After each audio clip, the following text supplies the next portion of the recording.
ناظرین، آج ہم پھر خدمت میں حاضر ہیں۔ ٹرمپ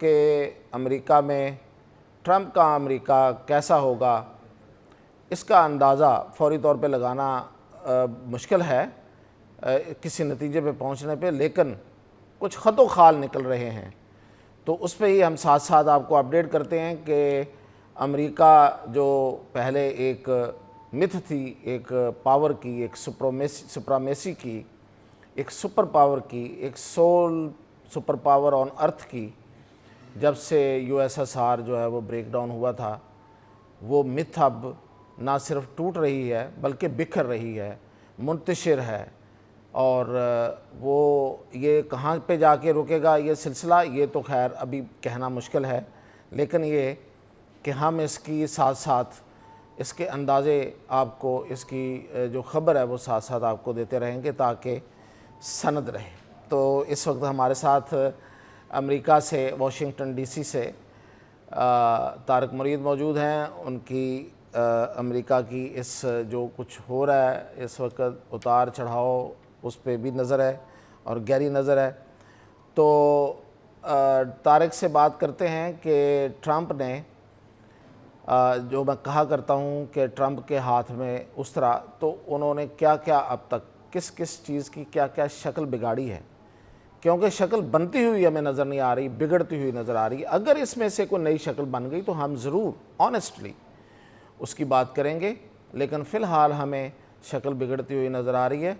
تو اس سے پہلے میں ایک تھوڑا سا ریفرنس دے دوں کہ اے پی، ایسوسیٹڈ پریس آف امریکہ، ایک وہاں کی ایک نیوز ایجنسی ہے، اس کے رپورٹر کا داخلہ منع کر دیا گیا ہے وائٹ ہاؤس میں۔ اور آپ کو پتہ ہوگا کہ ٹرمپ کے حلف لینے سے پہلے سی این این کے اس رپورٹر نے استعفیٰ دے دیا تھا، جس کو ٹرمپ نے پچھلے دور میں وائٹ ہاؤس میں داخلے سے اس کا داخلہ منع کیا تھا، اور وہ پھر عدالت سے جا کے اس کا داخلہ بحال ہوا تھا۔ لیکن اس دفعہ آتے ہی ٹرمپ نے اس کا جو ٹائم سلاٹ تھا پروگرام کا، وہ تبدیل کروا دیا، جس کے باعث اس نے استعفیٰ دے دیا۔ تو یہ ہے ٹرمپ، جو پریس کا، جو فریڈم آف ایکسپریشن کا دشمن ہے۔ اور اے پی پہ الزام یہ ہے کہ اے پی نے ایک ریفرنس کے طور پہ، اے پی نے وہ جو خلیج آف میکسیکو ہے، اس کا نام چونکہ ٹرمپ کے آرڈر سے چینج ہو چکا، میں نے کہہ دیا تو چینج ہو گیا، یعنی کہ وہ اب وہ جو خلیج آف میکسیکو خلیج کہلاتی تھی، وہ اب امریکہ خلیج کہلائے، یہ انہوں نے کہا۔ تو اے پی نے اس کو میکسیکو خلیج نہیں کہا، انہوں نے صرف ریفرنس کے طور پہ کہا کہ یہ جو پہلے میکسیکو خلیج ہوتی تھی، اب وہ یہ ہے، تو آگے اس نے کوئی خبر میں ریفرنس دیا۔ تو اس پہ ٹرمپ نے غصہ کیا اور انہوں نے کہا کہ انہوں نے آگے وضاحت دی اے پی نے کہ ہم نے تو 400 سالہ تاریخ ہے بھائی اس کی، خلیج آف میکسیکو کی، اردو میں میکسیکو خلیج کی، تو اب ہم اگر اس کو فوری طور پہ امریکہ کہتے ہیں تو پچھلا حوالہ نہ دیں۔ تو انہوں نے کہا کہ نہیں دینا، کسی صورت نہیں دینا، اس کی پابندی لگا دی ہے۔ تو اب طارق آپ بتائیں کہ ٹرمپ نے اور کیا کیا ایسے اقدامات کیے ہیں کہ جس پہ اب شاید حیران ہونا بھی ہمیں چھوٹا لگ رہا ہے۔ جی السلام علیکم میاں صاحب، آپ کو پتہ ہی ہے کہ ٹرمپ کی ہمیشہ سے جو لیفٹ کا میڈیا ہے اس سے کبھی بھی نہیں بنی، چاہے سی این این ہو یا اے بی سی ہو یا سی این بی سی ہو، جو جتنے بھی لیفٹ کے ادارے ہیں ان کے ساتھ، یا نیو یارک ٹائم ہو، تو اس کے تو کبھی بھی ٹرمپ کے ساتھ نہیں بنی۔ بلکہ تو ٹرمپ تو آپ کو پتہ ہے پچھلی جب ان کا جو ٹرمز تھا اس کو فیک نیوز کے حوالے سے کہتے تھے کہ سی این این فیک نیوز ہے اور باقی جو تمام لیفٹ کے ادارے ہیں، میڈیا آرگنائزیشن، ساری فیک نیوز ہیں۔ تو ابھی بھی وہ اسی بات پہ قائم ہے کہ اے پی ہو گیا اور باقی جو سی این این ہے وہ فیک نیوز کے اس دائرے میں آتے ہیں، تو اسی وجہ سے ٹرمپ کی ان کے ساتھ ویسی ہی لگتی ہے۔ وہ صرف فاکس نیوز کے علاوہ کسی اور میڈیا آرگنائزیشن پہ یقین نہیں رکھتے۔ اس کے علاوہ اگر بات کی جائے تو ہم ڈسکس کر لیتے ہیں جو اس وقت نیو یارک میں چل رہا ہے۔ نیو یارک میں ایسا رہا ہے کہ جو نیو یارک کے گورنر ہیں، میئر ہیں نیو یارک سٹی کے، ایڈم ایرک، وہ ڈیموکریٹس ہیں۔ لیکن اس کے اوپر کرپشن کے چارجز تھے، جو فیڈرل چارجز تھے، جو بہت سنجیدہ نوعیت کے چارجز ہوتے ہیں، کہ اس نے کووڈ کے فنڈ میں اپنے دوست کے ذریعے بہت زیادہ کرپشن کی، اور اس کے دوست کو بھی جو فیڈرل گورنمنٹ تھی اس نے چارج کیا، اور وہ اس وقت سزا بھگت رہے ہیں۔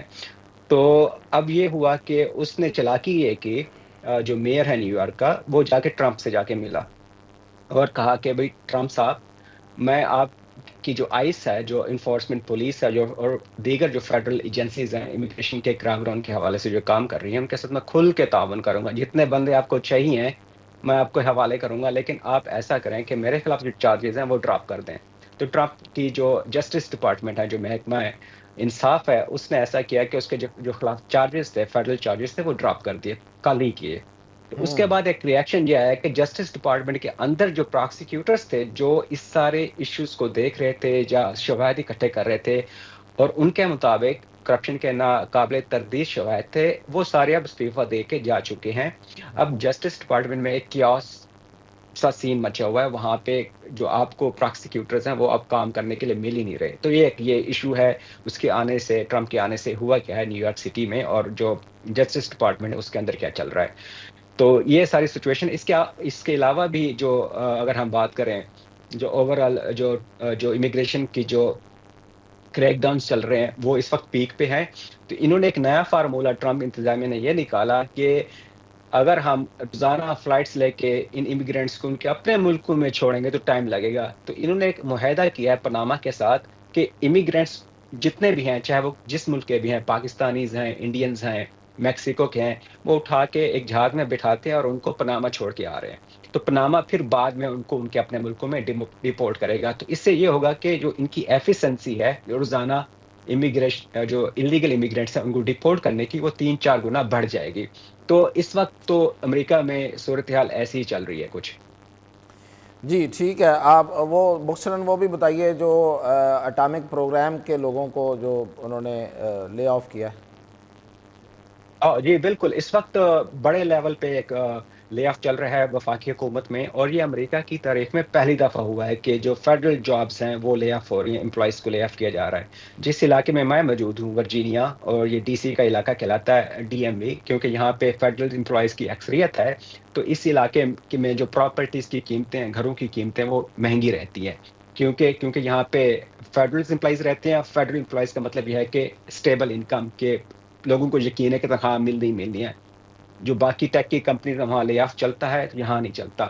تو یہاں اس لیے گھروں کی قیمتیں جو کافی ہیں وہ اسٹیبل رہتی ہیں۔ تو اب جب فیڈرل گورنمنٹس کے امپلائیز کو لے آف کرنا شروع کیا، تو یہاں ان کی گھروں کی قیمتیں بھی یہاں تھوڑی بہت متاثر ہونا شروع ہوئی ہیں۔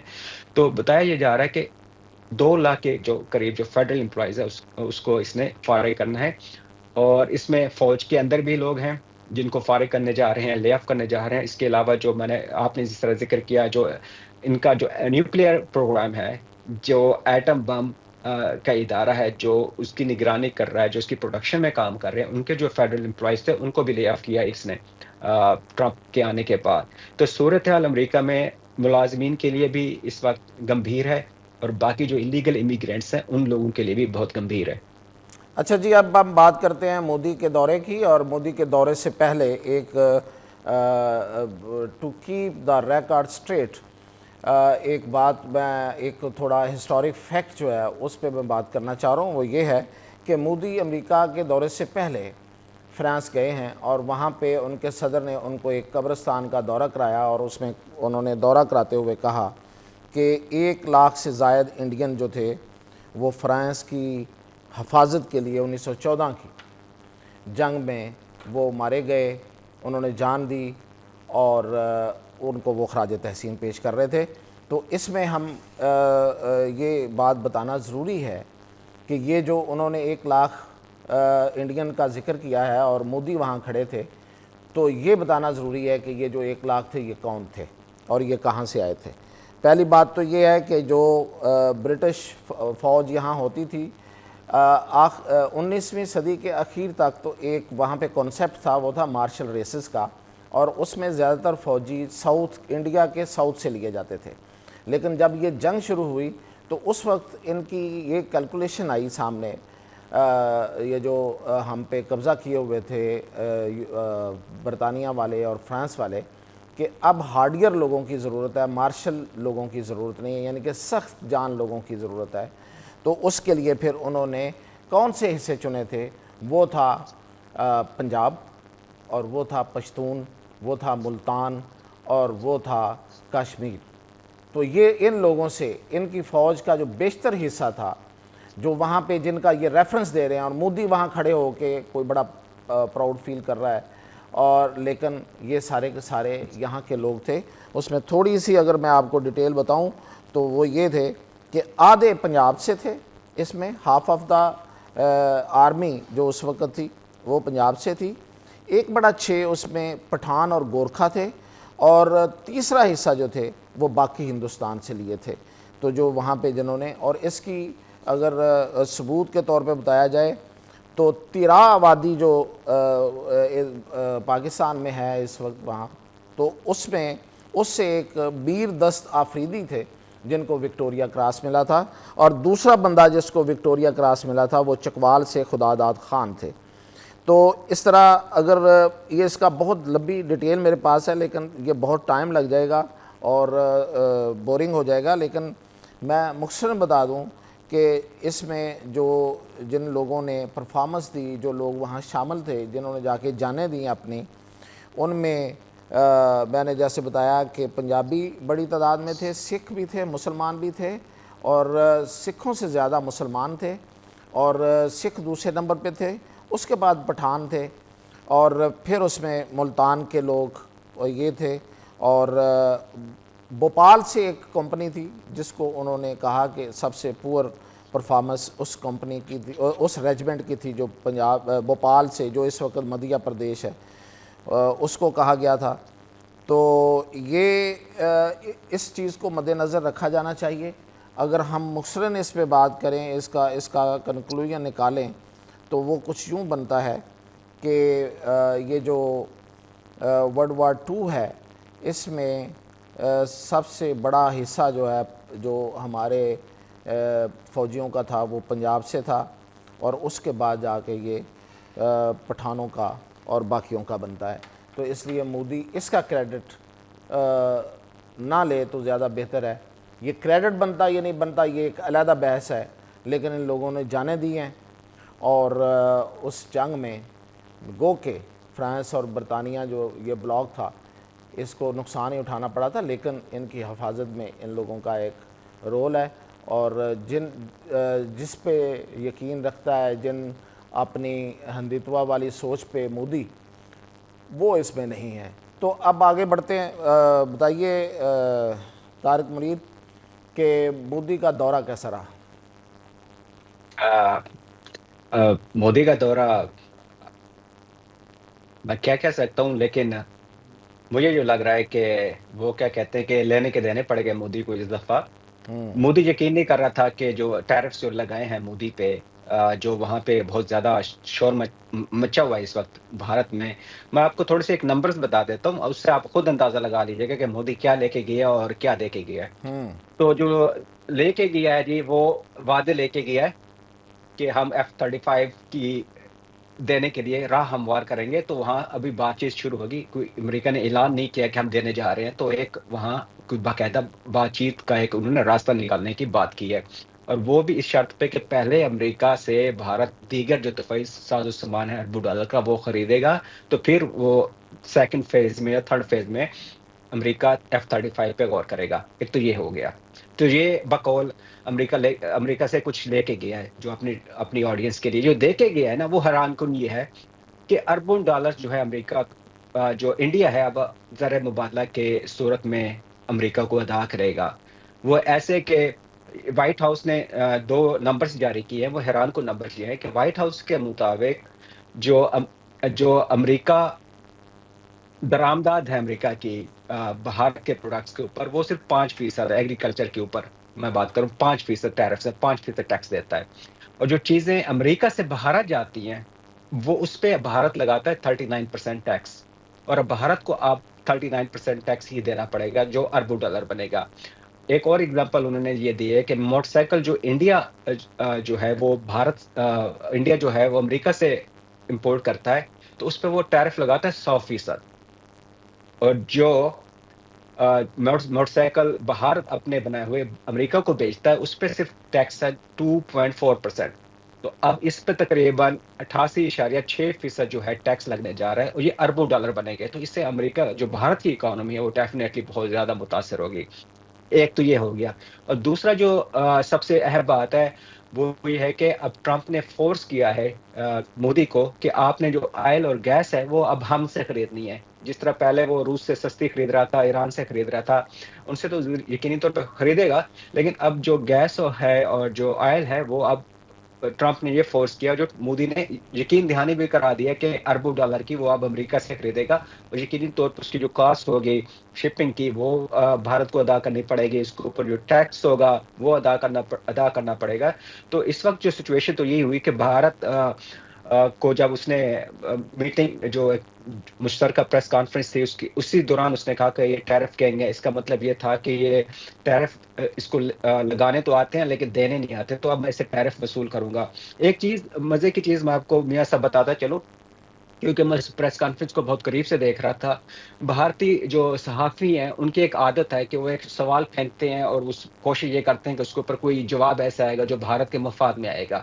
تو انہوں نے کئی اس طرح کی اٹیمپٹس کی اس جو پریس کانفرنس کے دوران. مثال کے طور پہ انہوں نے ایک سوال کیا کہ بنگلہ دیش کے جو اندر رجیم چینج ہوا ہے اس کے پیچھے امریکہ کی جو ایک ڈیپ اسٹیٹ تھی، پچھلی حکومت ہے، وہ انوالو تھی. تو وہ یہ سوچ رہے تھے کہ ٹرمپ اس پہ کوئی بیان داغیں گے جو بہت بڑی ایک بریکنگ نیوز بن جائے گی بنگلہ دیش کے حوالے سے. تو ٹرمپ نے ایک تو یہ کہا کہ اس میں امریکہ کی کوئی ڈیپ اسٹیٹ انوالو نہیں تھی، اور دوسرا اس نے کہا کہ اس پہ بیان بازی سے بہتر ہے کہ آپ مودی سے اس کے بارے میں آپ پوچھیں. ایک تو سوال اس نے بالکل یہ رد کر دیا. اسی طرح چائنا کے اوپر ایک سوال کیا گیا کہ آپ بھارت پہ تو ٹیرف لگا رہے ہیں اور چین جو ہے وہ آپ کی ترقی کی راہ میں سب سے بڑی رکاوٹ ہے، تو اس پہ آپ کیوں نہیں لگا رہے. تو اس پہ چین کے حوالے سے تو اس نے تو الٹا جواب دیا تھا 180 ڈگری پہ کہ وہ چین کے ساتھ تو اس کے بہت اچھے تعلقات ہیں، پریزیڈنٹ شی کے ساتھ وہ بہت الائن ہیں. جب وہ پہلی دفعہ تھے تو چین کے ساتھ ایک تعلقات ایک نئی سطح پہ لے کے گئے تھے، تو ان کو منہ کی کھانی پڑی بھارتی صحافیوں کو. تو کہنے کا مقصد یہ تھا. ایک دو سوال ایک اور ہے جو بہت مشکل سوال تھے پاکستان کے حوالے سے، چین کے حوالے سے اور بنگلہ دیش کے حوالے سے. تو مودی نے ٹرمپ نے یہ مسترد کر دیا کہ مجھے آپ کے ایکسنٹ کی سمجھ نہیں آ رہی، یس، مطلب آپ مجھے کا جو سمجھ نہیں لہجہ آ ہے رہی کیا وہ کہہ رہے ہو. سمجھ نہیں آ رہی. اچھا، حالانکہ اس کو یہ پوری طارق سمجھ آ رہی تھی. پوری سمجھ آ رہی تھی. طارق میں اس پہ کنکلوڈ کروں. دیکھیں یہ ٹرمپ جو ہے وہ کچھ بھی کر سکتا ہے. حالانکہ ابھی وہ کہہ رہے تھے کہ برکس میں چائنا ہے. اچھا، مجھے نہیں پتا. تو وہ چائنا کا وہاں دفاع کرتے نظر آئے. تو یہ بیسیکلی مودی کی قسمت ہے بیچارے کی کہ اس کے ساتھ یہ سب کچھ ہوا ہے. اور مودی کے بارے میں یہ کہا جا رہا ہے کہ یہ بہت مہنگا دورہ پڑا ہے. جس طرح آپ ٹیرف کی بات کر رہے ہیں اور وہ جو جنگی ساز و سامان ہے اس کی میں نے علیحدہ سے ابھی میں نے ایک ویلاگ میرا چل بھی رہا ہے کہ میں نے بتایا ہے کہ وہ F-35 جو ہے وہ کتنا فالٹی ہے اور وہ کس حد تک ان پہ ہیوی پڑے گا ان کے بجٹ پہ اور پورے بھارت پہ. تو خیر یہ مودی کے لیے بہت برا دورہ رہا. تو اس کے ساتھ ہی ہم اجازت چاہتے ہیں اور انشاءاللہ پھر اپڈیٹ کے ساتھ حاضر ہوں گے.